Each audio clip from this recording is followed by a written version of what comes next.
Bismillahirrahmanirrahim. Assalamualaikum warahmatullahi wabarakatuh. Waalaikumsalam warahmatullahi wabarakatuh. Alhamdulillahirabbil alamin. Segala puji bagi Allah Subhanahu wa taala. Karena alhamdulillah hari ini kita dapat kembali berkumpul bersama komunitas belajar Salikur. Nah, agenda kegiatan hari ini Bapak dan Ibu, di sini kita akan membahas mengenai budaya positif. Ya, budaya positif. Nah, di sini saya sebagai calon guru penggerak angkatan 9 baru saja menyelesaikan modul 1.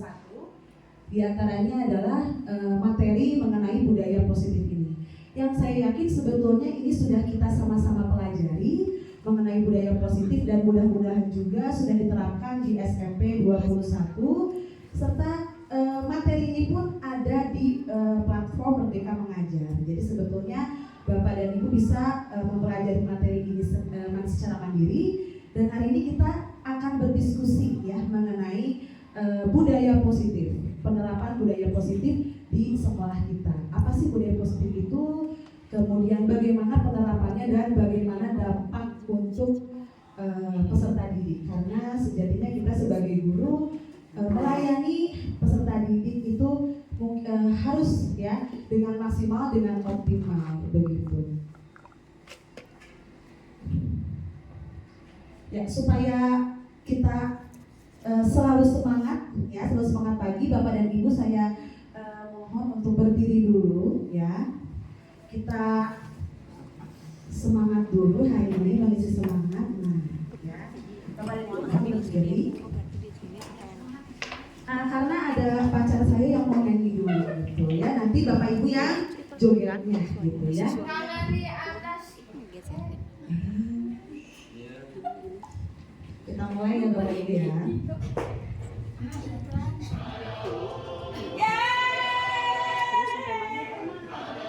Oh, itu mah pacaran Bu Deva.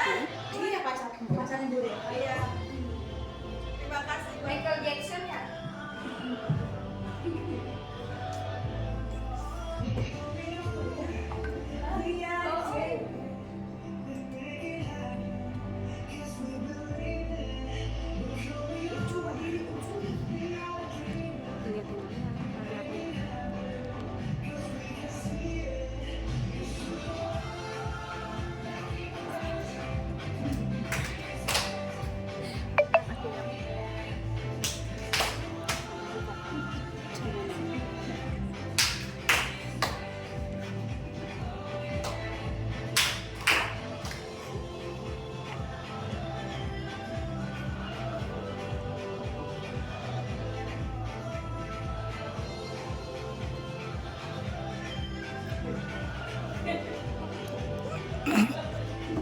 Jangan ngomong nyamuk gitu. Semangat. Mau ngomong tapi takut salah.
Baik, terima kasih Bapak Ibu sudah menari bersama siapa pacar Bu Deva? Ya, bersama Jungkook. Iya.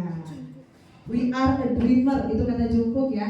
Jadi mudah-mudahan kita bisa terus bermimpi dan membagikan mimpi-mimpi kita kepada para peserta didik. Ya, baik. Iya, Ibu. Baik, nah ini yang akan kita bahas hari ini ya Bapak Ibu, yang kita akan diskusikan, yaitu ada perubahan paradigma mengajar, disiplin positif, motivasi perilaku manusia, posisi kontrol restitusi, keyakinan kelas, kebutuhan dasar manusia, dan segitiga restitusi. Apa itu? Mari kita bahas bersama-sama. Ya. Sebelum tadi ke materi segitiga restitusi, kemudian 5 kebutuhan dasar manusia, saya ingin bersama-sama dengan Bapak Ibu semua curhat dulu ya, curhat dong. Nah, saya meminta Bapak dan Ibu untuk bercerita apa saja permasalahan atau pilih satu permasalahan yang mungkin sangat menarik bagi Bapak dan Ibu yang pernah ditemukan selama Bapak Ibu mengajar di kelas. Silakan, diisi padletnya sudah dibagikan oleh Bu Elis. Mangga tinggal diisi saja.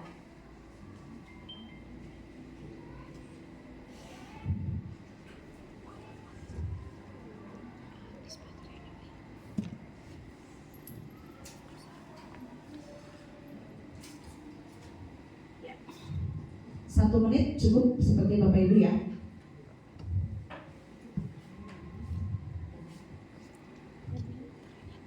Karena kita pasti punya cerita nih selama mengajar di kelas, masalah apa yang pernah Bapak Ibu temukan. Nah, tuangkan satu, silakan pilih satu lalu dituangkan di sini.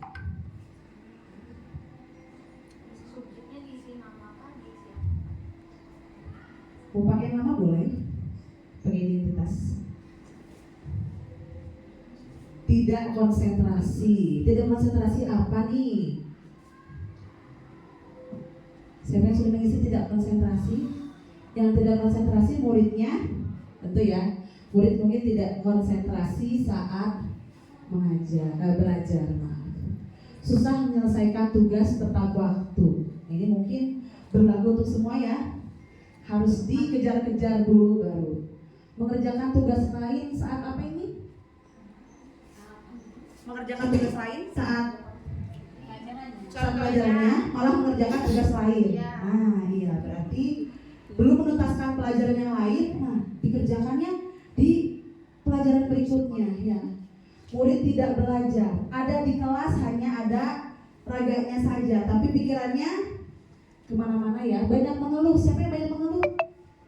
Anaknya banyak mengeluh. Oh, ini Bu Dewi F. Tidak fokus pada pelajaran. Begitu Bu? Bagaimana ketika Ibu melihat anak yang tidak fokus belajar? Saya carekan. Dimarahi langsung. Iya. Suruh fokus Suruh pada fokus. pelajaran. Iya. Ketika anak-anak terbiasa berkata kasar, berbahasa kurang baik. Iya ya. Ini setiap hari kita menemukan ya, bahkan sampai bosan ya mengingatkannya juga. Karena memang mereka itu sudah sangat terbiasa dengan kancing coploknya itu ya. Nah, intinya sih pada motivasi dan fokus pembelajaran ya. Kemudian juga ada pada perilaku kurang baik, yaitu berkata kasar, berbahasa kurang baik ya. Intinya ke satu mungkin kita simpulkan saja ya Bapak dan Ibu. Di sini peserta didik di SMP 21 ini permasalahannya itu yang pertama motivasi belajarnya masih kurang. Setuju tidak Bapak Ibu? Ya, motivasi belajar masih kurang. Nah, kemudian juga jadi kurang konsentrasi saat belajar. Dan mereka pun kurang disiplin ya. Terlihat di sini ada masalah mengenai ketidaktuntasan dalam mengerjakan tugas. Bahkan mereka sering telat mengumpulkan tugas. Dan yang terakhir dari perilaku bahasanya memang ya di sini masih sering terdengar oleh kita bahwa anak-anak itu berbicara kasar. Iya. Terima kasih Bapak dan Ibu. Kita lanjutkan.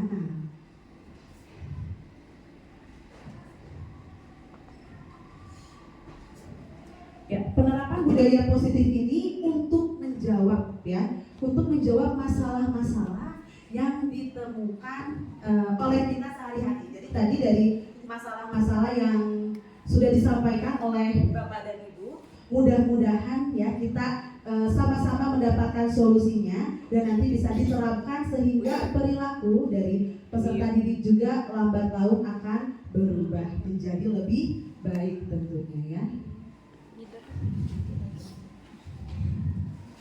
Ya, ini tentang perubahan paradigma mengajar.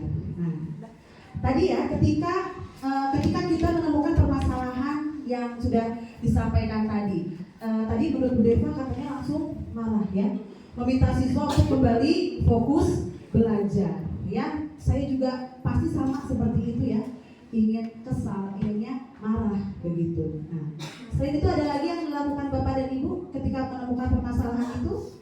Apa lagi yang dilakukan? Apa benar?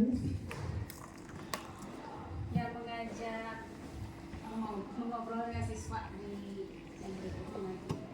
Belis lebih memilih diajak ngobrol anaknya ya. Kita diajar nanti setelah Setelah belajar, setelah belajar matematika ada waktu kosong diajak ngobrol. Tenang dia ya. Baik. Nah di sini sebetulnya di sini tuh kita kembali lagi pada pemikiran Bapak Pendidikan Indonesia ya, Bapak dan Ibu Ki Hajar Dewantara. Nah di sini Ki Hajar Dewantara ini punya filosofi pendidikan yang luar biasa dan sekarang sedang kembali ya ditanamkan, kembali diingatkan lagi kepada Bapak guru-guru supaya kita kembali lagi mengingat bahwa apa sih tugas dari seorang guru itu sebetulnya?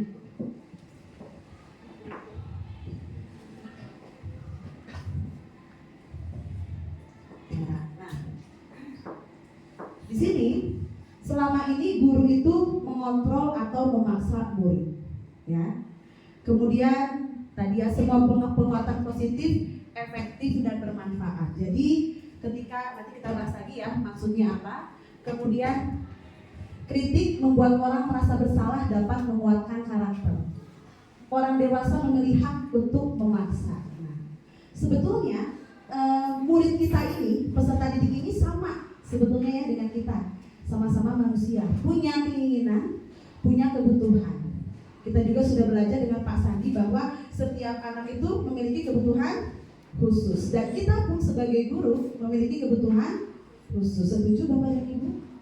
Setuju, iya. Nah, seringkali ya kita itu bertindak ya suka-suka kita saja. Anak salah langsung ditegur, begitu ya. Jadi to the point, kita langsung bereaksi atas apa yang telah mereka lakukan, begitu. Dan kita dengan gampangnya ya, dengan gampangnya mengkritik mereka ya di depan banyak orang dan membuat mereka seolah-olah bersalah. Dan itu sepertinya menurut saya mungkin ya di sini adalah hal yang efektif untuk meredam perilaku mereka yang kurang baik itu dan berharap nanti mereka akan berubah begitu. Nah ternyata itulah miskonsepsinya. Jadi di sini itu sebetulnya semua perilaku memiliki tujuan. Jadi anak-anak melakukan hal itu tentu mereka punya alasan dibalik mengapa perilaku itu terus mereka lakukan. Nah kemudian ketika kita memberikan penguatan positif, kita puji, kita beri hadiah, ternyata itu dapat menimbulkan ketergantungan. Nah apalagi mungkin gaya mengajar guru yang satu dengan guru yang lain kan akan berbeda ya. Nah jadi ada kecenderungan dia itu akan lebih suka, lebih dekat dengan guru tertentu karena perilaku positif yang kita lakukan. Salah satunya dengan memberikan pujian atau hadiah. Nah di sini kritik yang kita yakini bahwa itu bisa jadi bisa jadi motivasi untuk mereka untuk berubah karena takut untuk dimarahi lagi. Ternyata ketika kita langsung menjudge anak itu salah, mengkritik mereka secara langsung, apalagi di depan orang banyak, ternyata itu dapat memunculkan perasaan buruk pada diri siswa, ya. Dan bahkan lebih parahnya lagi, dia jadi berulang-ulang melakukan hal itu. Dia tidak takut lagi. Dan yang terakhir itu tidak efektif dalam jangka waktu panjang. Tadi ya, jadi ternyata hukuman-hukuman itu sangat tidak efektif dan malah membentuk kita hubungan tidak baik dengan siswa. Padahal Bapak Ibu senang tidak kalau harus marah-marah setiap hari? Betul sekali, ya. Bu Ewi ya, selaku kesiswaan capek marah-marah ke siswa setiap hari, capek Bu? betul sekali. Marah-marah mah capek, ya. Capek dan kitanya, bahkan kalau saya sudah marah ya biasanya jadi nggak mengajar juga ya gitu. Jadi emosi pun jadi kurang baik ke diri gurunya sendiri. Begitu. Nah,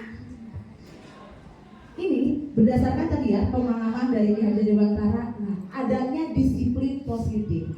Mengapa harus disiplin positif? Nah, di sini disiplin positif itu tujuannya itu menanamkan motivasi internal. Karena mungkin selama ini kita yang bergerak, maka peserta didik itu kita sentuh dari luarnya.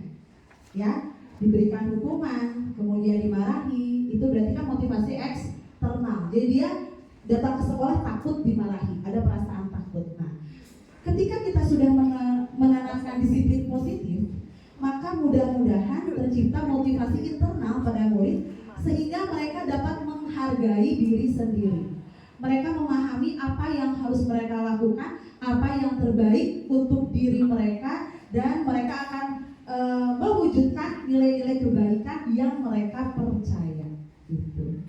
Di sini menurut Ki Hajar Dewantara dan Derek Gosen, di sini seseorang yang memiliki disiplin diri berarti mereka bisa bertanggung jawab terhadap apa yang dilakukannya. Jadi intinya mereka bisa menimbang mana perilaku baik yang untuk mereka, mana perilaku buruk, dan mereka paham kalau mereka melakukan perilaku buruk itu apa yang akan terjadi. Kalau mereka melakukan perilaku baik, apa dampaknya, begitu ya. Jadi intinya di sini hadir disiplin positif untuk menjawab permasalahan-permasalahan tadi ya. Ketika kita menghadapi sesuai bermasalah, nah mudah-mudahan kita bisa menerapkan disiplin positif ini sehingga anak-anak punya motivasi internal untuk berperilaku dalam kehidupan sehari-hari. Nah, ini nilai-nilai kebajikannya Bapak dan Ibu, karena kita juga sudah menerapkan kurikulum Merdeka Mengajar. Nah, ada profil pelajar Pancasila, mulai dari apa? 1, beriman dan bertakwa kepada Tuhan yang Maha Esa dan berakhlak mulia. Dan akhlak mulia pun tercantum dalam visi SMP 21 Bandung. Siap ya, smart, iman takwa, akhlakul karimah, peduli lingkungan, akhlak ya, tercantum di sana. Kemudian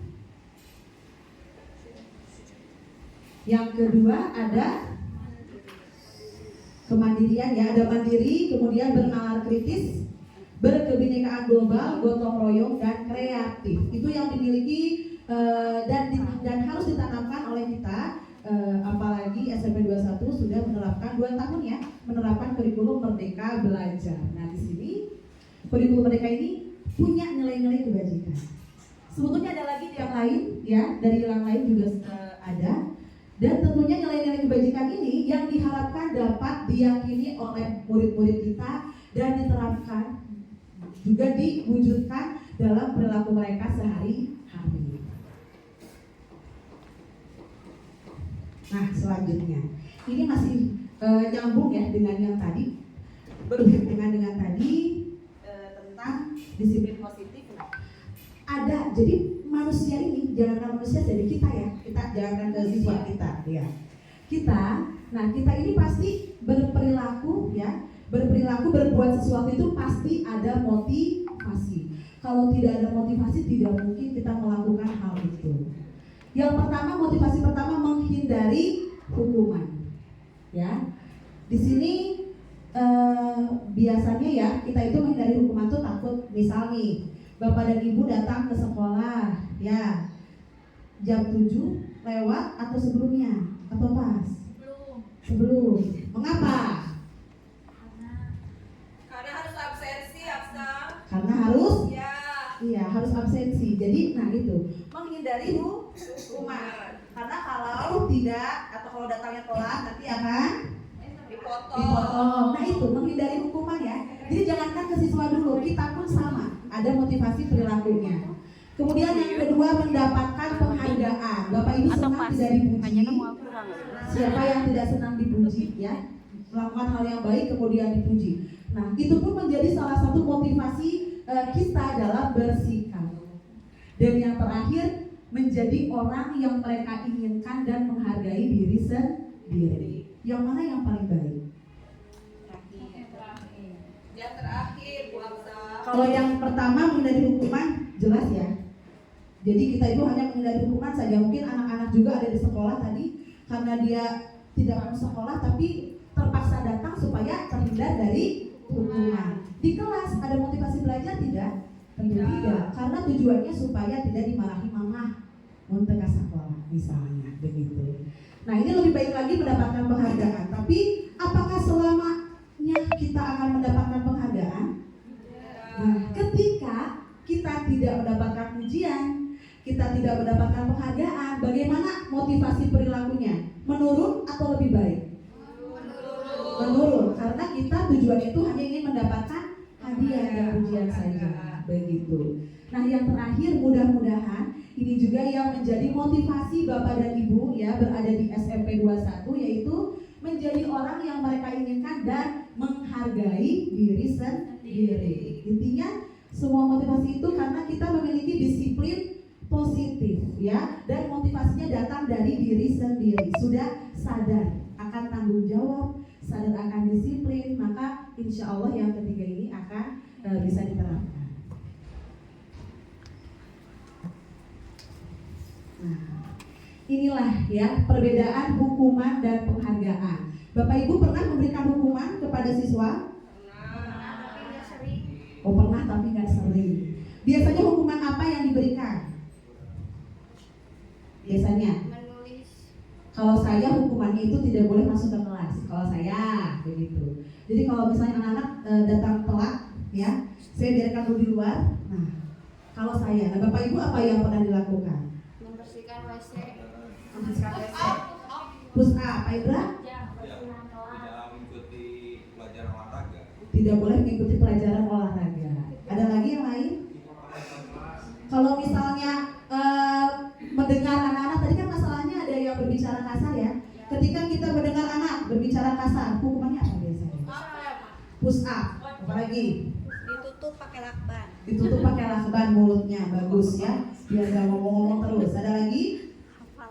Ya tentu pasti ya, saya pun sama, karena saya pun sampai kalau ada anak yang ya tadi ya sudah jam saya masih di luar juga, saya tutup saja begitu. Nah, ternyata Bapak dan Ibu baik hukuman dan penghargaan ini, nah ada efek sampingnya bagi perilaku peserta didik.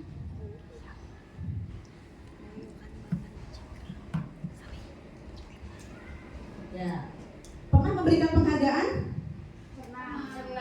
Pernah. Penghargaan apa biasanya? Pujian jempol. Bu Deva memberikan pujian jempol. Ada lagi? Bu Rita memberikan cap. Bu Yuyut juga memberikan cap. Berarti capnya apa tuh efeknya untuk siswa? Termotivasi. Oh, memberikan motivasi. Ada tambahan nilai dari cap itu. Baik. Yang lain penghargaannya apa? Kasih permen. Kasih permen. Iya, saya pun biasanya kasih permen, beng-beng ya, atau super queen ya. Kalau ada anak yang nilainya bisa 100 kalau saya di bahasa Indonesia. Nah, ternyata setelah saya mempelajari budaya positif ini, nah saya jadi tahu ya, oh ternyata hukuman itu, nah berlakunya itu hanya jangka pendek saja. Sementara baik hukuman maupun penghargaan, seperti yang sudah kita bahas tadi ya. Jadi anak itu satu hanya menghindari hukuman, yang kedua hanya ingin mendapatkan pujian saja. Nah, ternyata penghargaan itu tidak efektif. Mengapa? Mematikan kreativitas. Karena tujuannya itu bukan lagi untuk mendapat atau memberikan kemampuan terbaiknya, tetapi tujuannya itu tadi misalnya ingin mendapatkan pujian, ingin mendapatkan hadiah. Jadi belajarnya itu demi hadiahnya itu. Dan penghargaan pun merusak hubungan. Yang tadi saya sampaikan ya. Jadi mungkin gaya mengajar kita pasti berbeda-beda ya Bapak dan Ibu. Nah jadi dia tuh siapa mau sama ibu itu aja. Dan ketika kita tidak memberikan hadiah kepada dia, motivasinya bagaimana? Iya begitu, tidak ada motivasi. Nah penghargaan pun mengurangi ketepatan. Di sini ada materi bahwa ada penelitian yang membandingkan anak yang diberi penghargaan dan anak yang tidak. Ternyata hasilnya itu lebih baik anak yang tidak diberi penghargaan. Karena Karena memang dalam kurikulum mereka juga sudah jelas ya disampaikan bahwa setiap peserta didik, setiap murid itu adalah unik ya, memiliki ya spesial, istimewa, memiliki kebutuhannya masing-masing, sehingga tidak perlu kita menspesialkan seseorang karena semua murid kita adalah murid yang spesial begitu. Selanjutnya, nah, apa yang harus kita lakukan berarti hukuman penghargaan mungkin selama ini dilakukan oleh saya pribadi ya Bapak dan Ibu, dan tadi Bapak Ibu juga sudah menyampaikan Bapak pernah memberikan hukuman maupun penghargaan.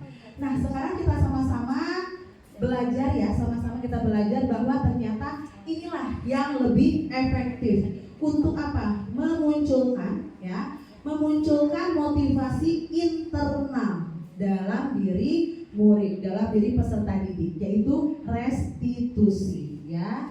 Apa itu restitusi? Kata Gosen di sini proses menciptakan kondisi bagi murid untuk memperbaiki kesalahan mereka sehingga mereka bisa kembali pada kelompok mereka dengan karakter yang lebih kuat. Jadi intinya kita berikan mereka kepercayaan untuk memperbaiki kesalahan mereka, tapi dari mana? Intervensinya tidak dari kita, tapi dari mereka sendiri. Betul sekali. Itulah maksud dari motivasi internal. Kemudian restitusi juga merupakan proses kolaboratif ya, yang mengajarkan murid untuk mencari solusi masalah mereka dan membantu murid berpikir tentang orang seperti apa yang mereka inginkan dan bagaimana harus memperlakukan orang lain. Nah, jadi mereka bertindak itu tidak atas intervensi kita, tidak atas kontrol dari guru. Karena sejatinya menurut Ki Hajar Dewantara bahwa guru itu tugasnya menuntun, membimbing peserta didik. Siapa yang bisa mengontrol mereka? Diri sendiri ya. Biarkan mereka mandiri, itu tujuan dari restitusi. Mandiri menghadapi masalah, mandiri menemukan solusinya ya, dan mandiri untuk mereka memperbaiki masalah yang mereka hadapi. Itulah restitusi. Nah, mungkin Bapak dan Ibu juga sudah pernah menerapkan satu lagi, ada hukuman, konsekuensi, dan restitusi. Ini sudah tadi kita bahas ya. Mungkin kalau konsekuensi sepertinya saya lihat juga sudah tadi ya, misalnya kalau ada siswa yang datang terlambat tidak boleh masuk ke kelas ya. Kemudian ada lagi yang lain peraturannya, kalau siswa tugasnya belum lengkap ya, saya itu pernah menerapkan tugas belum lengkap tidak boleh mengikuti asesmen di pelajaran saya gitu ya, tidak boleh mengikuti ulangan harian kalau tugasnya belum lengkap. Itu masuknya ke konsekuensi ya, jadi mereka tahu konsekuensinya. Nah, ternyata konsekuensi pun sama, murid itu dibuatnya tidak nyaman dalam jangka pendek ya, sama, dan hanya bertahan jangka pendek. Nah, tapi hal baiknya ada tidak dari konsekuensi?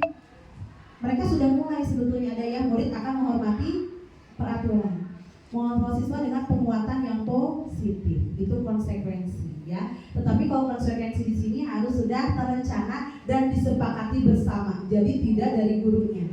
Tapi kalau hukuman seperti tadi ya, kita mendengar anak berkata kasar, langsung kan otomatis diberikan hukuman ya. Kamu push up, itu yang sering saya lakukan, ini saya ya. Tuh kamu istighfar, begitu. Kalau saya begitu. Nah, ternyata tadi sudah kita bahas ya, bahwa hukuman itu tidak baik dan kita lebih baik menerapkan restitusi untuk ya memunculkan disiplin positif pada diri. Di sini manfaatnya satu, menguatkan murid dalam waktu yang panjang, jangka waktu panjang karena sudah punya motivasi internal. Kemudian masalah juga diterpecahkan berdasarkan tadi ya pemikiran mereka. Kita hanya memberikan pertanyaan-pertanyaan pemantik saja supaya mereka mau berpikir ya, mau menyelesaikan masalah mereka sendiri dan bertanggung jawab atas perilakunya. Begitu ya. Ini siswa yang identitas sukses begitu. Nah sekarang kita sama-sama simpulkan ya Bapak dan Ibu, menurut Bapak dan Ibu nih, untuk ada di sini saya menyiapkan 5 pernyataan. Menurut Bapak dan Ibu ini hukuman atau konsekuensi. Yang pertama, mencatat 100 kali di dalam buku kalimat, saya tidak akan terlambat lagi karena terlambat ke sekolah. Hukuman atau konsekuensi? Konsekuensi karena terlambat, jadi konsekuensinya perlu nulis. Konsekuensi Hukuman ini ada dua suara berarti ya. Yang kedua, lari mengelilingi lapangan basket 2 kali karena terlambat hadir di sekolah. Hukuman atau konsekuensi? Hukuman ya. Berikutnya, murid diminta untuk push up 15 kali karena tidak menggunakan masker ke sekolah. Hukuman. Kalau yang keempat nih, membersihkan coretan yang dibuatnya di meja tulis. Konsekuensi. Menggantikan kertas tugas teman yang telah dicoret-coret. Konsekuensi. Yang paling atas, hukuman konsekuensi. Nah, sekarang sudah paham ya apa sih bedanya hukuman dengan konsekuensi? Ada yang mau berpendapat? Belis? Yang atas kan mencatat 100 kali. Itu mungkin kaitannya sama fisik ya, ada Iya. hukuman fisik.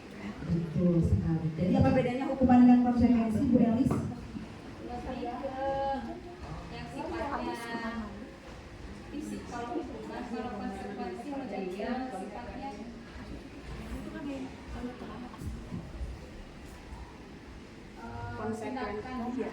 tindakan yang harus dilakukan setelah mereka melakukan kesalahan.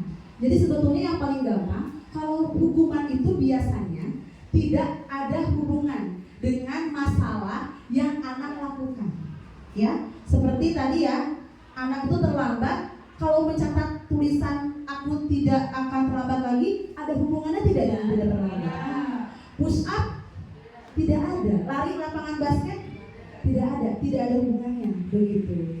Tetapi membersihkan coretan yang dibuatnya dari di meja, konsekuensi jelas ya, mereka harus memperbaiki kesalahan yang telah dilakukan atau menggantikan kertas tugas teman yang dicoret-coret. Nah gitu. Baik, terima kasih, tepuk tangan dulu dong untuk Bapak dan Ibu. Luar biasa, alhamdulillah sudah bisa membedakan mana hukuman dan mana konsekuensi. Nah ternyata ya Bapak dan Ibu, ini lagi-lagi ya, ini sebetulnya bukan hanya untuk murid tapi berlaku juga untuk kita sebagai guru. Nah, manusia ini punya kebutuhan dasar. Nah, kebutuhan dasar inilah yang menjadi motivasi kita dalam berperilaku ya. Jadi berimbas dari kebutuhan dasar ini. Karena tindakan kita itu pasti punya tujuan tertentu, baik itu positif maupun negatif. Nah, yang pertama, bertahan hidup. Contohnya apa? Apa contohnya bertahan hidup? Makanan ya, jajan begitu. Saya itu mah Kesegaran. kesegaran begitu ya, rumah. Nah, sandang pangan papan lain sih ya.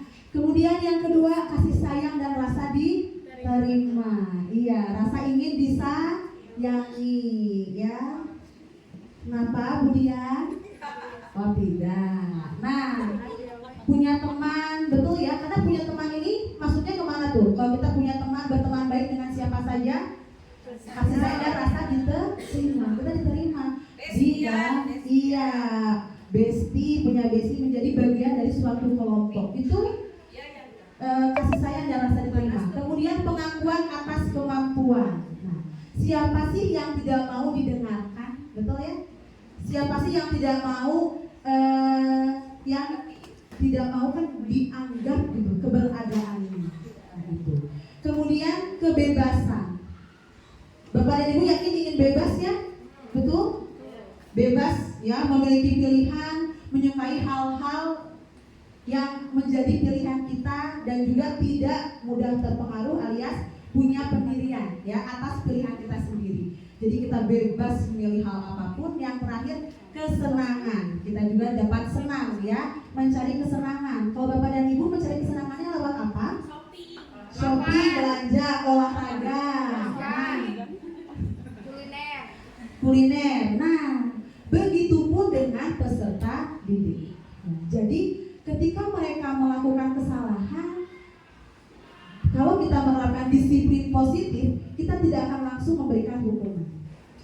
ya. Tapi kita lihat dulu dari segi alasan dibalik mereka melakukan hal itu. Kebutuhan dasar mana yang belum terpenuhi? Karena pasti ya, mungkin Bapak Ibu juga sudah tahu bagaimana kondisi anak-anak didik kita di Korea ini ya, di Kopo area ini. Nah, iya kan, rumah, bagaimana rumahnya?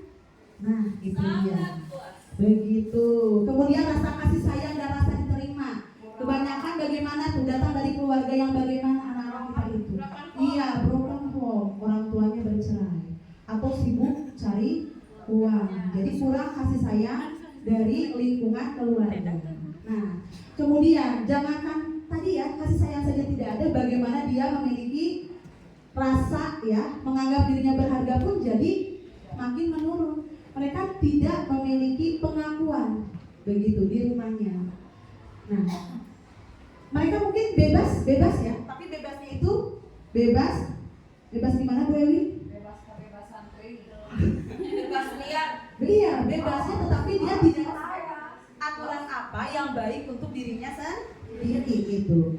Dan yang terakhir mencari kesenangan. Nah ini ya, jadi mereka itu mencari kesenangan karena di rumahnya tidak senang, maka di sekolah ya luar biasa mungkin ya perilakunya.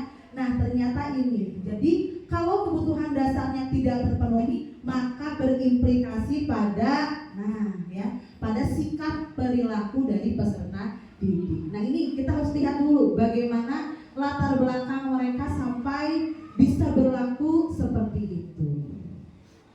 Sekarang kita studi kasus lagi ya. Kita diskusi lagi nih Bapak Ibu, kebutuhan apa nih yang hilang ya melalui perilaku Dinda ini. Dinda ini kelas 3 SD, sepulang dari sekolah dia menangis mengadu pada ibunya bahwa dia benci Ibu Guru Rani. Menurut Anda, kebutuhan apa yang berusaha dipenuhi oleh Dinda jika jawabannya seperti ini? Nah, kita mulai dulu ya Bapak Ibu. Tadi ada 5 ya, ada apa saja? Kita lihat lagi ya. Apa saja pertama?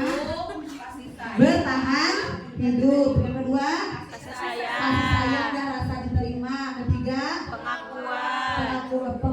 Yang keempat, Kebebasan. kebebasan. Yang kelima, Kesenangan. iya, bertahan hidup, kasih sayang, pengakuan, kebebasan dan kesenangan. Baik, sekarang yang pertama. Ibu guru bilang, aku tidak boleh bersenandung sewaktu mengerjakan tugas. Katanya kelas harus tenang, tidak ada suara, kan nggak seru jadinya. Nah, pernah kan ada anak yang nyanyi-nyanyi wae di kelas ada? Aku pengen dengerin musik. Nah itu ternyata kebutuhan apa tuh yang berusaha dia penuhi? Kesenangan. Sepakat kesenangan? Yang pertama kesenangan ya. Kedua, ibu guru tidak menyapaku hari ini, padahal aku pakai jepit rambut baru. Pengakuan atau rasa diterima.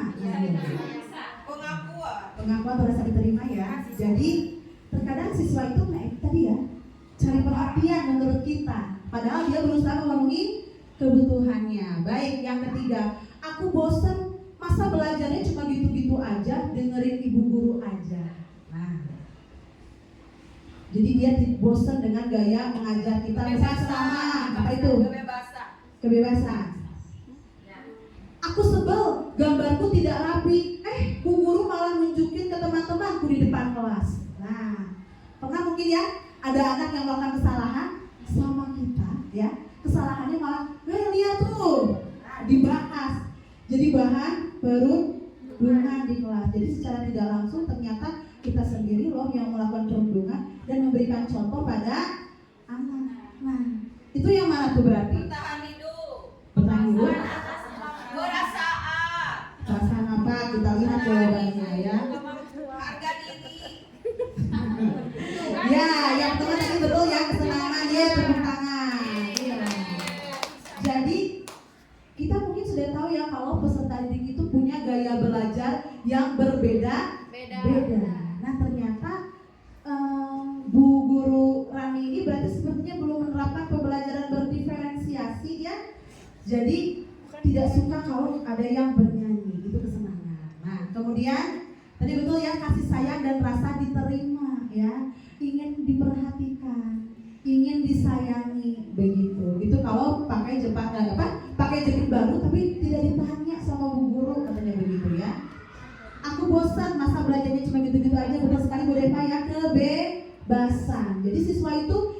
bebas memilih bagaimana pembelajaran yang mereka inginkan.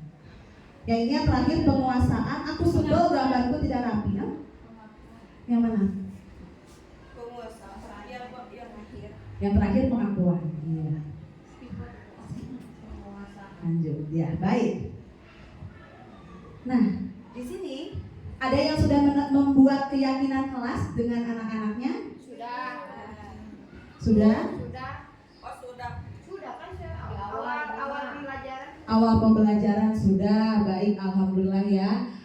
Keyakinan kelas itu apa sih? Berupa nilai-nilai kebajikan ya Bapak dan Ibu yang disepakati bersama ya, terlepas dari latar belakang suku, negara, bahasa dan agama. Jadi kita tidak boleh ya membeda-bedakan peserta didik tadi.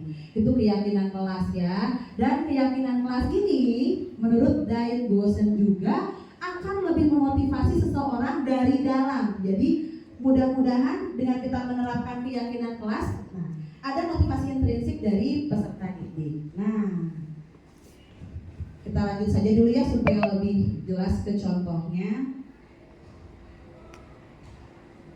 Nah, bagaimana cara Bapak dan Ibu membentuk keyakinan kelas? Kalau di sini melibatkan seluruh warga kelas, sudah begitu belum? Atau Bapak Ibu yang memberikan keyakinan kelasnya? Jadi langkah pertama kita harus melibatkan seluruh warga kelas. Bahkan keyakinan kelasnya itu tidak datang dari guru, tetapi dari peserta didik. Biarkan dia menyampaikan idenya, gagasannya, misalnya terkait kalau saya bagaimana supaya anak-anak itu nyaman belajar di kelas. Saya biasanya begitu. Saya lemparkan pertanyaan itu ke anak-anak, mereka menulis di sticky note, selalu ditempel begitu ya. Nah, keyakinan kelas hendaknya tidak terlalu banyak. Nanti kan siswanya banyak ya, kita bisa memilih yang samanya. Nanti dihadirkan mungkin hanya 3-4 saja ya. Dan menggunakan kalimat positif. Jadi tidak ada kata tidak. Misalnya tidak boleh ribut, itu harus dihilangkan. Kita ganti dengan kalimat yang positif ya. Belajar dengan tertib gitu misalnya. Nah, dan tentunya keyakinan kelas ini dapat diterapkan di kelas. Jadi yang keyakinan kelas yang disepakati itu harus bisa diterapkan oleh seluruh warga sekolah. Begitu. Ini tentang keyakinan kelas. Nah, nanti ini sebetulnya banyak ini ya, banyak rekomendasi modelnya.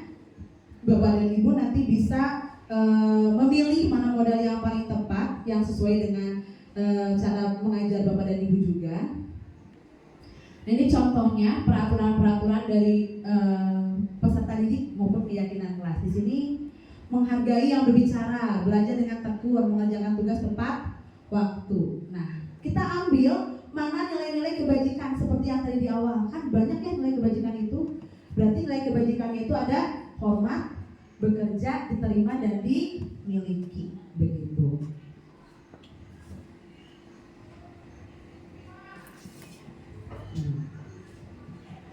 Misalnya nih ya, peraturan kelas. Karena kalau saya waktu itu sebelum mempelajari ini, saya itu masih mengira bahwa keyakinan kelas yang saya buat itu benar.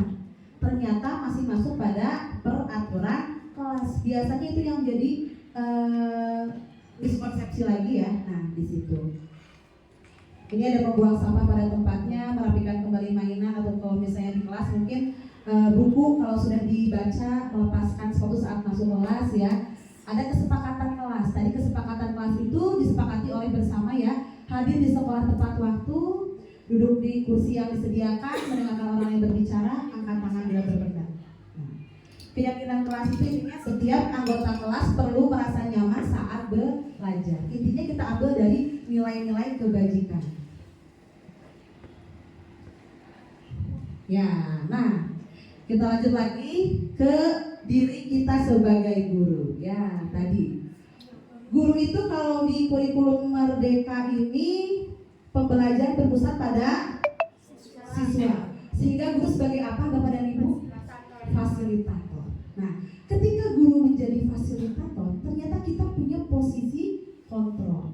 Bagaimana nih posisi kontrol kita dalam menghadapi peserta didik? Nah, di sini ada 5 posisi kontrol ya ketika kita berhadapan dengan peserta didik. Yang pertama kita menjadi penghukum, ya, sering memberikan hukuman fisik maupun hukuman verbal. Ya.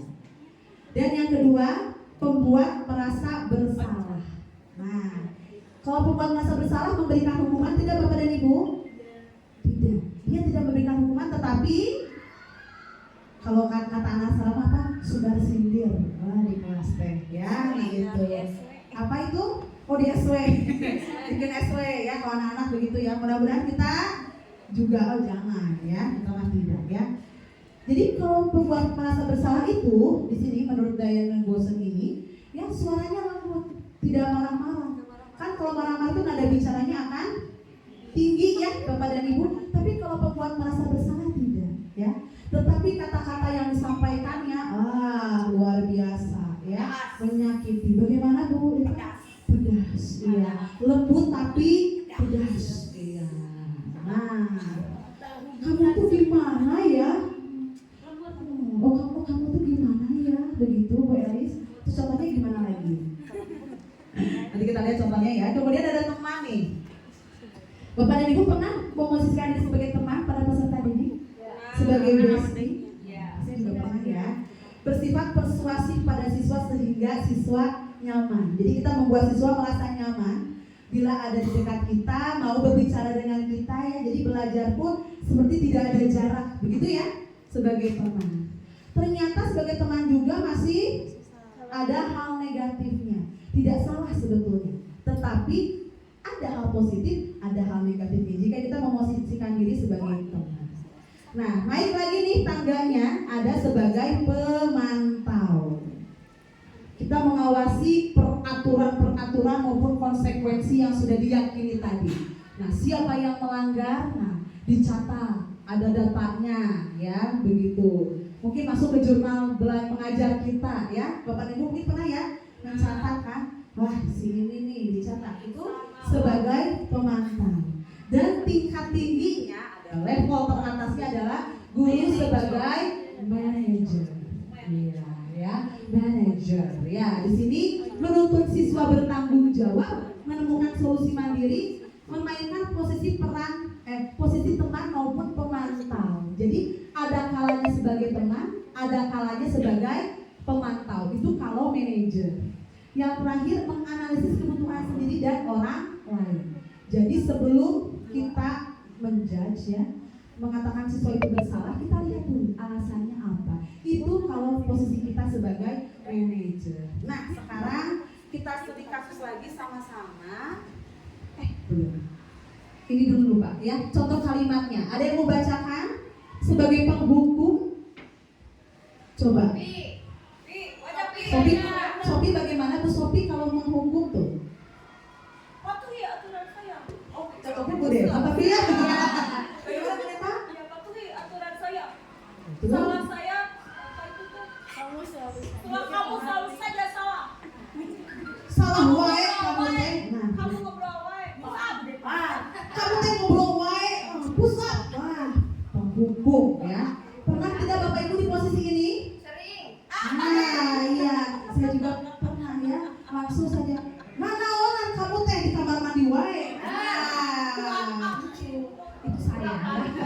Kalau saya begitu sebagai penghukum ya, karena kesel lihat anak-anak nongkrongnya di kamar mandi. Nah, terus kalau pembuat merasa bersalah tadi yang suaranya lembut tadi baru Bu Sopi contoh. Iya, Bu Sopi. Coba Bu Sopi gimana Bu Sopi? Ibu sangat kecewa pada kamu. Sopi beneran ibu sangat kecewa. Jangan sampai sedih. Sedih kan lembut. Paling lembut ya. Berapa kali ibu harus memberitahu kamu ya? Tolonglah, bisa tidak kamu tidak menjauhkan ibu lagi? Gak bisa. Jadi nadanya pelan tapi pasti ya, pelan tapi dikasih belet gitu. Ya, membuat rasa bersalah. Nah, kalau teman, pernah Bapak Ibu di posisi teman nih? Hai bestie. Hey bestie, ayo atuh belajar ya. Jangan ribut, bantu ibu, atuh kan ibu teh lagi disupervisi. Wah, ya. Kemudian tuh, Ih, kamu mah selama itu udah dikasih nilai bagus ya, ingat tidak dengan bantuan ibu. Udah dibantu. Terus kalau melanggar, nah ini kalau melanggar nih, kan kalau tadi membuat merasa bersatu langsung ya, sudah sindir. Kalau penghukum langsung memberikan hukuman. Kalau teman ya udahlah, gak apa-apa. Nah, iya, nanti lagi aja. Ibu ini tugasnya gimana? Ya udahlah, gak apa-apa, nanti lagi aja. Iya, di PRK. Nah, begitu ya kalau posisinya sebagai teman. Nah, lanjut lagi aja dulu ya. Nah, kita ke studi kasus sekarang. Menurut Bapak dan Ibu, ini posisinya ada di mana ya? Tadi posisi pertama apa? Penghukum. Yang kedua, membuat rasa bersalah. Yang ketiga, sebagai teman. Yang keempat, pemantau. Yang kelima, manajer. Baik ya. Saya kecewa sekali dengan kamu. Kecewa saya dengan sikap kamu ya. Pembuat rasa bersalah. Sophie lebih cocok ya. Kamu tidak pernah benar melakukannya. Ayolah lakukan demi saya ya. Teman, apakah kamu mau mendapatkan stiker bintang hari ini? Pemantau. Bagaimana kamu bisa menyelesaikan masalahnya? Manajer. Iya. Jadi alhamdulillah ya Bapak dan Ibu sudah bisa menyimpulkan perbedaan dari mulai penghukum sampai seorang manajer. Jadi sikap kita itu sangat berpengaruh pada perilaku anak-anak. Apalagi anak-anak kita itu masuk pada fase 13 sampai 15 tahun ya, remaja awal yang memang luar biasa ya. Adaptasinya saya pun baru kali ini kan mengajar di kelas 7, luar biasa ternyata tantangannya ya. Karena mereka itu masih meraba-raba dari SD ke SMP. Maka perilaku kita, posisi kita itu menentukan sekali bagaimana mereka bisa berubah atau tetap melakukan hal negatif. Nah, di sini menitan sudah ya. Lanjut dulu. Lanjut saja ya. Nah, sekarang kita kembali lagi ke curhat dong. Nah, silahkan. Di manakah posisi Bapak Ibu saat ini? Posisi kontrol. Ya.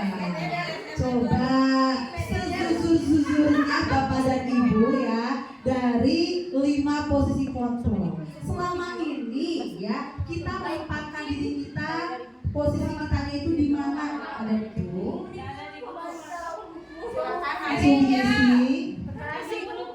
Tidak usah pakai identitas, boleh lah. Di mana ya Kak? Ada di grup sudah teman. Ini siapa nih? Selama ini memosisikan diri sebagai teman, sebagai bestie dari anak-anak. Wah, teman lagi. Kita lihat ya bagaimana sih kita memosisikan diri kita di depan peserta didik. Nah, tadi Bapak Ibu meyakini bahwa kita sebagai fasilitator di kelas, ternyata kita ini punya posisi kontrol. Kalau saya, ini curhatan saya, kadang saya menjadi penghukum, ya, saking keselnya. Ada yang manajer ternyata ya, siapa dia? Besti Dewi Fajar bukan? Siapa ya? Posisi kontrol. Kelimanya pernah katanya, tapi lebih sering di posisi pemantau. Jadi dia memantau kesalahan dari siswa, ya begitu. Kalau ada kesalahan diingatkan. Tapi kalau pemantau memberikan hukuman tidak Bapak dan Ibu? Iya, kadang-kadang. Tapi hukumannya berupa apa? Hukuman atau konsekuensi? Itu bedanya ya. Jadi kalau di posisi pemantau, kita itu sudah tidak lagi memberikan hukuman yang tidak ada hubungannya dengan kesalahan peserta didik, tetapi kita memberikan konsekuensi begitu. Pernah kelima-limanya. Aduh, tergantung situasi, kadang teman, kadang penghukum, kadang manajer. Oh, iya tadi. Oh betul sekali. Iya. Itu biasanya naik darahnya ciri-cirinya dari mana Bapak Ibu? Biasanya masuk kelas lihat kelas berantakan jadi moodnya hilang. Biasanya diulang-ulang kesalahan. Iya, tidak mau dianggap CM. Akhir bulan itu biasanya. Iya, seperti saat ini ya, akhir bulan, jadi kalau akhir bulan semua guru 21 jadi penghukum begitu. Oh, ibu-ibu mau datang bulan, iya. Jadi bergantung mood, bergantung kondisi. Kalau moodnya lagi jelek itu luar biasa, anak-anak jadi korban berarti ya, langsung ya. Kurang maring kepala rubuh kita teh. Nah, ya. Tapi baru seminggu ini di beberapa kelas menjadi manajer, luar biasa. Ini siapa ini yang posisi kontrolnya ini? Ayo dong jujur. Dari penghukum Siapa? pemantau pernah Ibu Elis, bukan? beberapa kelas Oh, pernah manajer. Bu Elis bagaimana? Kita tanya Bu Elis, bagaimana ketika Bu Elis sebagai manajer? Ya. Belum Bu Elis. Ya. Cek berdiri. Ya berdiri. Berdiri lihat teman-teman. Sebagai manajer. Sudah ada jemputan. Aduh, jemputan belum ya, masih 26 menit lagi. Yang lain dulu katanya. Bebeknya nelpon teman-teman ya. Ada yang mau bercerita yang pernah jadi manajer? Ini ada beberapa. Pernah kelima-limanya siapa ini? Bu Eva? Maya. Kalau mau manajer berarti bagaimana tadi posisi manajer itu? Kadang jadi kadang jadi pemantau. Jadi memang sebagai guru itu kita harus pandai bermain drama ya, Bapak dan Ibu, pandai memainkan peran. Tetapi dari 5 posisi kontrol, mana yang menurut Bapak Ibu harus kita hindari? Setelah kita sama-sama belajar di sini ya, sama-sama belajar, betul sekali ya. Pertama penghukum. Karena jujur, kalau saya merasa setelah menghukum siswa itu jadinya yang kesel malah siapa? Iya, sensi ya kan kitanya juga. Jadi inginnya marah-marah terus ya, moodnya hancur. Betul, inginnya keluar kelas terus jajan nggak masuk. Mulai iya, itu mungkin ya. Itu memang terjadi ya, fakta berarti. Kemudian pembuat rasa bersalah. Apa efeknya? Jadi baperan. Baperan. Siapa yang dendam? Anak-anak kita. Iya. Sedangkan kita sebetulnya kalau mengajar itu inginnya bagaimana sih? Situasi yang nyaman. Situasi yang nyaman ya. Siswa punya keinginan, guru pun sama. Nah, jadi kita jangan sampai hanya menitik beratkan semuanya itu pada peserta didik, ternyata begitu teorinya. Jadi kita juga harus melihat bagaimana kita sudah bersikap begitu ya. Terima kasih ya teman-teman, alhamdulillah mudah-mudahan nih karena kebanyakan ya mayoritas itu sudah memosisikan diri sebagai teman. Mudah-mudahan kita bisa naik level jadi pemantau dan akhirnya jadi manajer. Baik, terima kasih Bapak dan Ibu. Nah, ini dihapus. Nah, jadi tadi di posisi kontrol ini kita sama-sama belajar ya, saya pun belajar. Jadi mudah-mudahan kita sama-sama sadar bahwa ternyata hukuman itu tidak berarti apa-apa ya, tidak akan memperbaiki juga. Malah efeknya itu jadi efek yang negatif itu. Jadi misalnya nih, siswa itu suka tidak dengan kita kalau dihukum? Tidak. Ya, pernah menghukum siswa? Siswanya jadi Benci. senang tidak dibenci orang. Kita balik saja tanya dulu diri sendiri ya. Kalau saya begitu, jadi setelah saya belajar ini saya jadi punya pemikiran bahwa sebelum kita menghebatkan orang lain, hebatkan dulu diri sendiri ya. Kita berharap siswa baik, kita lihat dulu kitanya baik atau tidak. Ternyata saya malah memberikan hukuman begitu. Dan hukuman itu ternyata hanya memberikan rasa dendam. Memperbaiki siswa tidak. Nah, jadi ternyata siswa berulang kali melakukan hal yang sama karena apa? Karena kita salah menginterpretasi, salah menyikapi permasalahan siswa. Interpretasi, prestasi. Ya.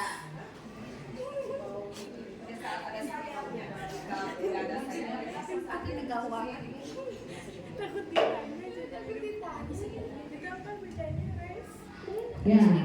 Nah, kita kembali lagi ke restitusi. Mengapa sih harus restitusi?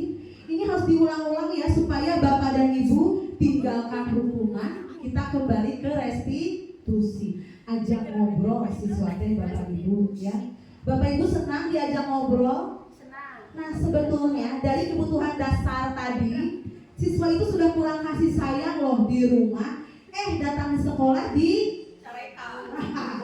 itu. Jadi baik tidak mereka itu?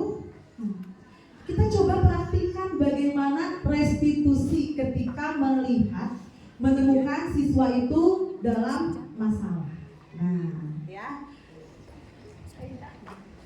Kita bisa menerapkannya. Nah, ini tadi ya. Intinya restitusi itu bukan menebus kesalahan, tapi belajar dari kesalahan. Kalau ada konsekuensi, mereka hanya sebatas menaati peraturan saja. Tapi kalau restitusi ini datangnya ya, keinginan untuk memperbaiki kesalahan datangnya dari mana? Dari diri sendiri. Iya, kita jangan menyuruh mereka. Biarkan mereka berpikir. Beri mereka waktu untuk menyadari hal apa yang sudah mereka lakukan dan apa kedepannya yang akan mereka lakukan. Begitu ya. Jadi janganlah kita biasanya kan kalau saya, kamu teh harusnya mah, nah ya keluar aja kata-kata, kamu teh harusnya mau belajar teh cicing misalnya ya, dia tuh ngobrol wae, nah Cabok. cabok ya, nah penghubung lagi, aduh, nah restitusi ini memperbaiki hubungan dan berfokus pada solusi. Tadi ya kita sepakat kalau sebagai penghukum hukumannya tuh tidak nyambung. Nah di sini kita fokuskan pada solusi yang tentunya bermanfaat dan baik bagi perubahan sikap mereka. Nah, restitusi adalah tawaran bukan paksaan. Jangan memaksa siswa. Suka dipaksa tidak Bapak Ibu? Suka dipaksa. Nah, kalau suka dipaksa tapi tidak boleh paksa ke siswa ya. Karena ketika kita dalam posisi dipaksa, ada rasa tidak ikhlas. Jadi ujung-ujungnya kesal lagi. Dan terpaksa itu tidak ada motivasi internal. Jadinya kalau kita yang memaksa eksternal lagi. Berikan tawaran-tawaran kepada mereka. Kemudian restitusi menuntut untuk melihat ke dalam diri, berefleksi intinya ya. Nah, intinya berfokus pada karakter bukan tindakan. Itu untuk restitusi. Nah, saya kemarin baru saja menerapkan segitiga restitusi ketika menghadapi siswa yang bermasalah ya. Mungkin kalau yang mengajari kelas 7A tahu bagaimana engkis ya. Engkis, lanang dan sadar, trio ya, trio liar gitu ya. Saya sudah coba menerapkan segitiga restitusi ini. Alhamdulillah, testimoni dari teman-teman mah ada perubahan Bu. Berubah betul segini. Sedikit berubahnya tapi alhamdulillah ya. Nah, yang pertama itu menstabilkan identitas, yang kedua validasi tindakan yang salah, yang ketiga menanyakan keyakinan. Apa itu? Nah, kita lihat dulu ya. Jadi ketika ada siswa yang bermasalah, bolehkah kita langsung menghukum di sana? Ternyata jangan. Apalagi di depan teman-teman ya. Mempermalukan murid itu kita saja tidak mau dipermalukan, apalagi murid, begitu ya. Jadi ketika murid bermasalah, jangan eksekusi di kelas. Tadi ya, berikan ruang dulu. Pastikan anak itu sudah tidak emosi. Kalau saya biasanya di kelas saya biarkan dulu, maksudnya tidak saya bahas masalah itu, tapi nanti setelah istirahat atau pulang sekolah baru dipanggil lagi anak. Jadi berikan jeda dulu untuk mereka berpikir dan menyadari dulu ya. Jadi sudah sadar atau kembalilah ya, emosinya stabil dulu. Nah, barulah kita masuk ke menstabilkan identitas. Apa itu? Di sini mengubah identitas dari anak yang gagal menjadi anak yang sukses. Intinya mengembalikan suasana hatinya, kembalikan moodnya dulu supaya dia mau memperbaiki kesalahannya, kembalikan dulu moodnya. Baikkan dulu dia. Salah satunya berbuat salah itu tidak apa-apa, ya. Jadi diupahan gelak Bapak dan Ibu, ya. Terus di sini misalnya saya juga pernah melakukan kesalahan seperti itu. Dan kita tegaskan juga, Ibu itu inginnya kita cari solusinya, Misalnya nih, ketika dibully, dia marah, kamu berhak merasa begitu. Nah, jadi intinya yang pertama tidak bahas dulu kesalahannya, tapi kita tenangkan dulu. Setelah tenang, anaknya tenang, baru kita baru kita validasi tindakan yang salah, baru masuk pada kesalahannya. Nah, begitu. Nah, kita harus paham. Tadi ya, kita sudah meyakini bahwa setiap perilaku manusia itu ada motivasinya. Nah, di sini baru validasi tindakan yang salah. Tanyakan, mengapa sih mereka berperilaku seperti itu? Nah, kamu pasti punya alasan mengapa melakukan hal itu. Nah, intinya kita tanya, mengapa dia melakukan hal tersebut? Pasti ada alasannya. Biarkan dia berbicara, biarkan dia menyampaikan alasan-alasannya. Baru setelah terungkap semua alasannya, nah, baru tanyakan keyakinannya. Nah, keyakinan kelas itu yang dipastikan. Apa nilai-nilai kebajikan yang sudah disepakati bersama, dan menurut mereka, menurut anak itu, apa nilai kebajikan yang telah dilanggar? Keyakinan kelas apa yang dia langgar begitu? Nah, ya. Tanyakan, kamu tuh maunya jadi orang yang seperti apa begitu.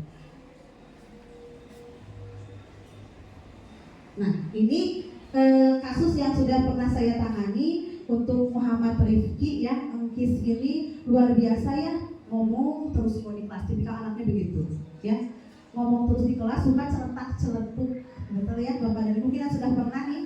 Kalau lanang itu cenderung diam ya. Nah, Rifki atau Engkis dan Sadam itu luar biasa, dan kemarin yang berkasus adalah Engkis ya. Nah, di sini jadi teman-temannya itu tidak suka karena sering dijuluki Badru, Bimoli, Gombres, Bara. Mungkin Bu Chandra sudah tahu ya kasusnya, itu luar biasa. Kalau untuk anak kelas 7 ini tuh luar biasa sekali, dan memang perundungan sekecil apapun itu harus kita perbaiki ya Bapak dan Ibu, jangan kita biarkan.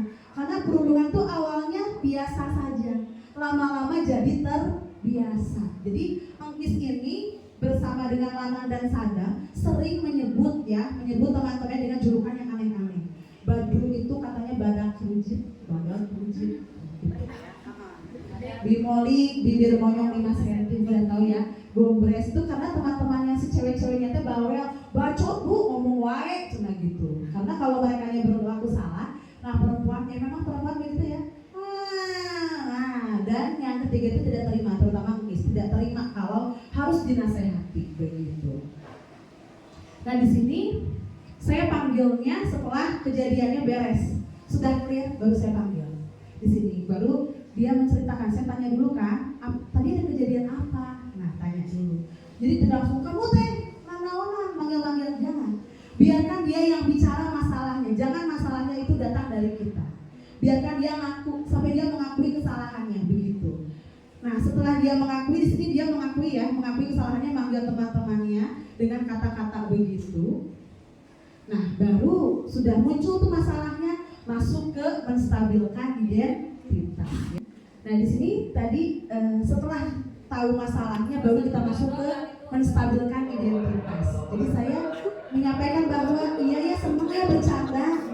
Karena tadi dia itu merundung teman untuk memancing tertawa teman-teman sekelas begitu. Jadi sebetulnya dia awalnya bercanda.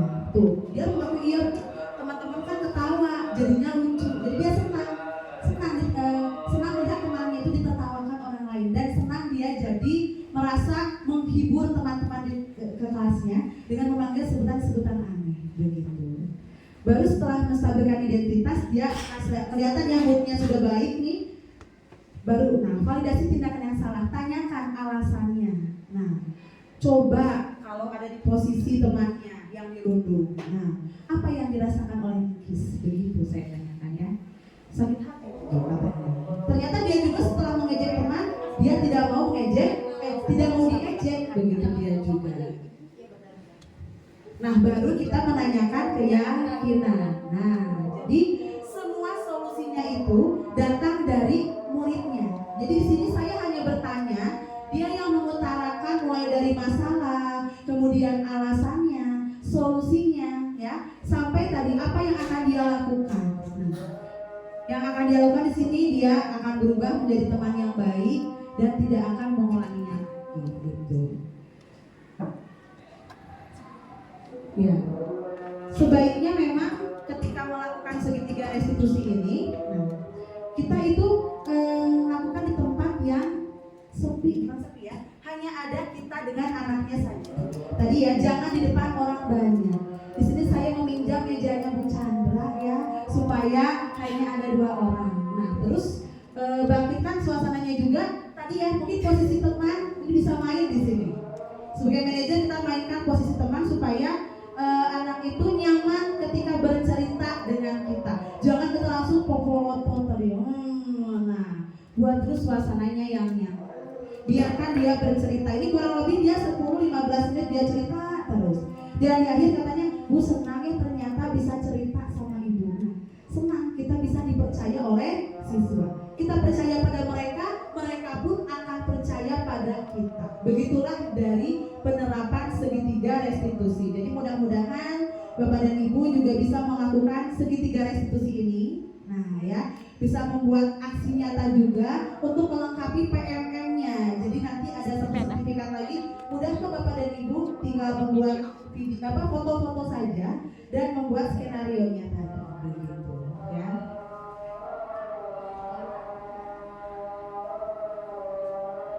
Baik, sekian pemaparan saya terkait budaya positif. Ada yang mau ditanyakan dulu Bapak dan Ibu terkait budaya positif ini? Atau ada yang mau menanggapi tentang budaya positif? Misalnya, saya mah nggak setuju jadi manajer, tidak setuju dalam penerapan ini, lebih baik menghukum begitu. Ada? Boleh? Dari Bu Yuyun dulu, boleh Bu Yuyun? Ya, terima kasih Bu Absari mengingatkan kembali mungkin ya, jadinya teringat lagi tentang budaya positif. Budaya positif 2 kata, sederhana, teorinya pun banyak tersedia di mana-mana di PMM, tapi ketika untuk ingin melaksanakannya itu butuh komitmen yang sangat kuat. Jadi memang setelah saya mendapatkan materi ini pun, setelah membaca lagi dari PMM pun dan mencoba untuk menerapkan, memang itu akan berdampak terasa. Salah satunya ketika tahun kemarin saya mencoba, ini berbagi mungkin ya buat saya apa ya.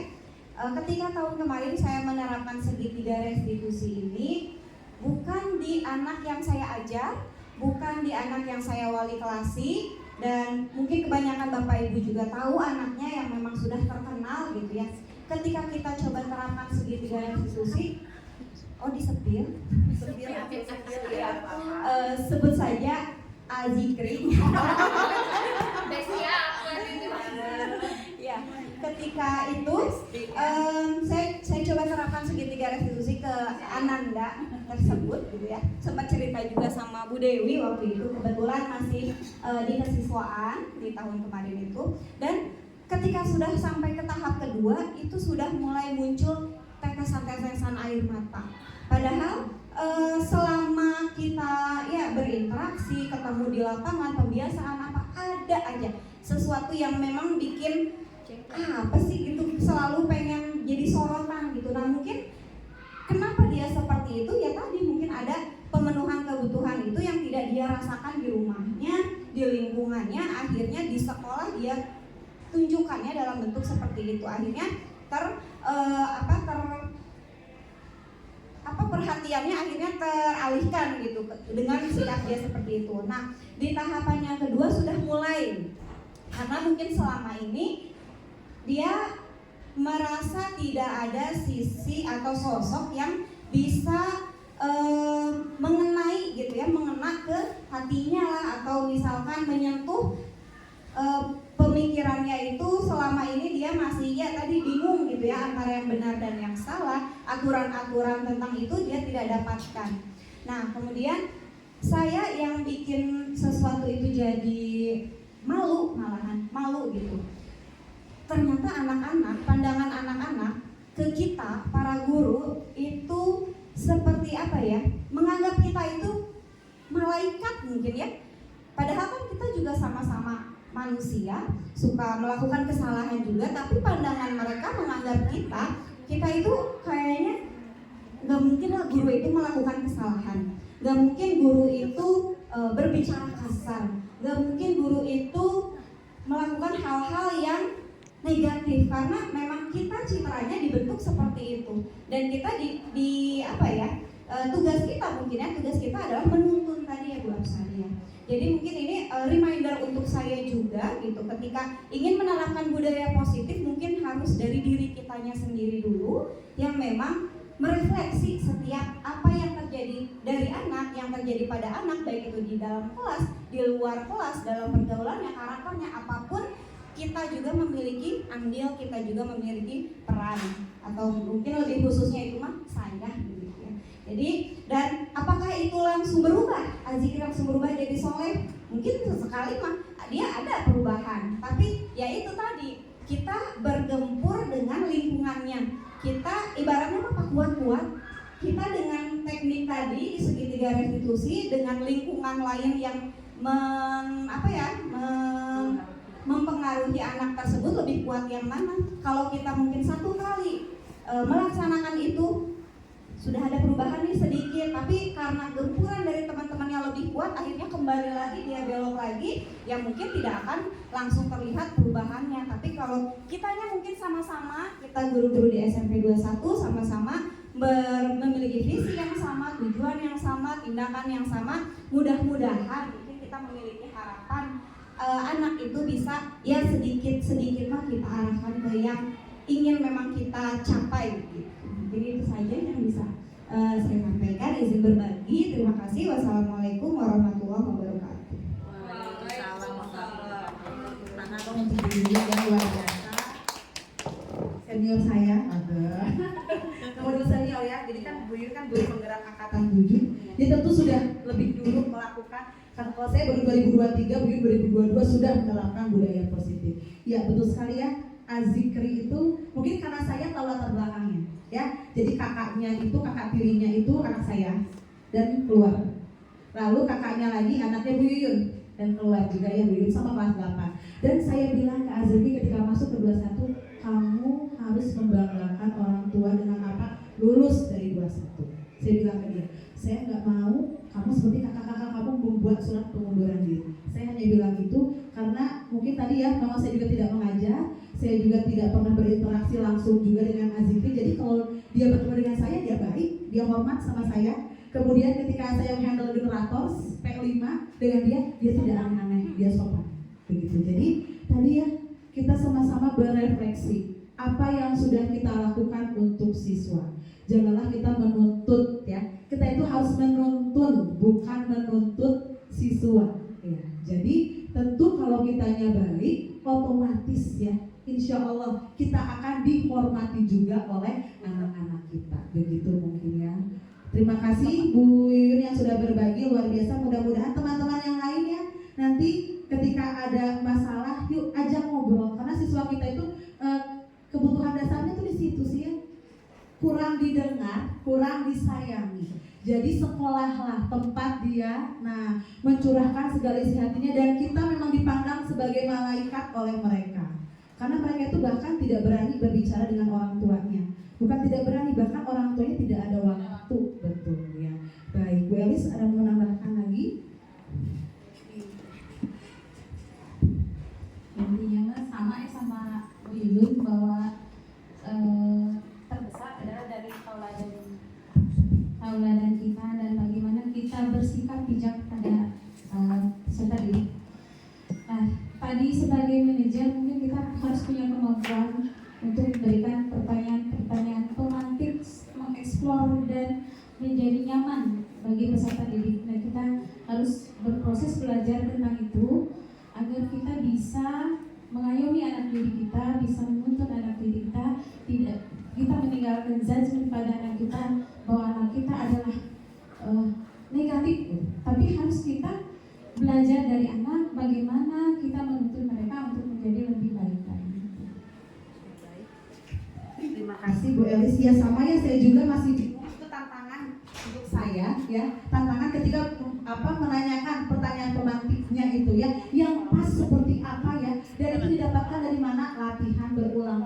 latihan bukan sama kaca. Jadi kalau ada masalah kita coba aja ngobrol terus, insya Allah nanti kemampuan kita pun akan meningkat. Dan terutama ya Bapak Ibu, mungkin kita kemarin minggu lalu baru saja mengeksplor rapor pendidikan. Iklim keamanan sekolah hijau ya Bu Elis ya, tapi catatannya menurun. Bapak Ibu tahu apa yang diisi oleh anak-anak? Penilaian tentang diri guru, ya. Apakah guru sering menghukum? Itu pertanyaannya. Apakah guru sering, itu pertanyaannya. Jadi karena kami mungkin pernah ya handle ANBK, jadi kita lihat soalnya juga, wah luar biasa ini. Kalau kita masih ada di posisi penghukum, itu pasti iklim keamanan sekolah itu jadi berubah warna, jadi oranye. Bahkan luar biasa kalau kita tidak mau berubah itu jadi merah. Maka kita sama-sama perbaiki iklim keamanan sekolah supaya bisa jadi hijau, dipertahankan, bahkan tidak menurun seperti sekarang. Dan tentu imbasnya nanti akan masuk juga ke kualitas pembelajaran. Ketika anak sudah senang dengan kita pun sudah merasa nyaman, otomatis kegiatan pembelajaran pun akan menyenangkan. Ya, mudah-mudahan budaya positif dapat diterapkan di SMP Negeri 21 secara utuh ya, tidak sebagian-sebagian, karena saya yakin kita di sini punya komitmen yang sama ya untuk kebaikan, kemajuan dari SMP 21 yang jargonnya siap, juara, datang, tandang, menang, go fight win, go fight win. Jangan hanya sebatas jargon, tapi kita jadikan 21 sebagai sekolah yang juara. Baik, Bapak dan Ibu, terima kasih untuk hari ini. Mudah-mudahan kita mendapatkan banyak manfaat ya dari kegiatan komunitas belajar kita hari ini, dan bisa diterapkan juga oleh Bapak Ibu nanti di kelas. Mohon maaf atas segala kekurangan maupun kata-kata yang kurang berkenan ya, karena di sini kita sama-sama belajar demi SMP 21. Billahi taufiq wal hidayah. Wassalamualaikum warahmatullahi wabarakatuh.